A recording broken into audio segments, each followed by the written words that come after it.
வணக்கம். என்னாச்சு ஷின்சான்? உனக்கு ஏதாவது வேணுமா? எனக்கு ஒண்ணும் வேண்டாம் மேடம். மேரி மேரி ஹாப்பி பர்த்டே மேடம். ஒரு ஹாப்பி பர்த்டேவ கூட உன்னால ஒழுங்கா சொல்ல முடியாதா ஷின்சான்?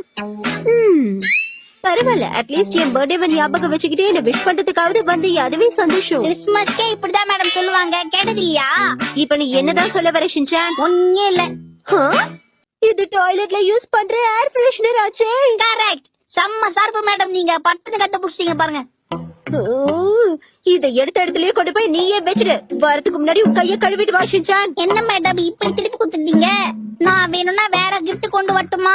எனக்கு எந்த கிஃப்டும் தேவையில்ல. நீ விஷ் பண்ணதே எனக்கு சந்தோஷம் தான். சந்தோஷம் சகிக்கல. உங்களை சிரிக்க வைக்கிறதுக்காக நான் வேணும்னா ஒரு டைமண்ட் செட் இல்லனா ஒட்டியான கொண்டு வரட்டுமா? ஒண்ணு வேண்டாம், இங்க இருந்து கிளம்பு போதும். என்ன மேடம் முறுக்கீங்க? நான் வேணா உங்களுக்கு நெத்தி சுட்டி கொண்டு வந்து கொடுக்கட்டுமா? எதுவும் சொல்லாத, முதல்ல உன் கிளாஸ் ரூமுக்கு போ. என் பின்னாடி சுத்திட்டு இருக்கிறதுக்கு பதிலா ஒழுங்கா போய் படிக்கிற வேலைய பாரு, இல்லனா விளையாடு. உங்களுக்கு நான் ஒண்ணுமே கொடுக்கலையே, எனக்கு வருத்தமா இருக்கு.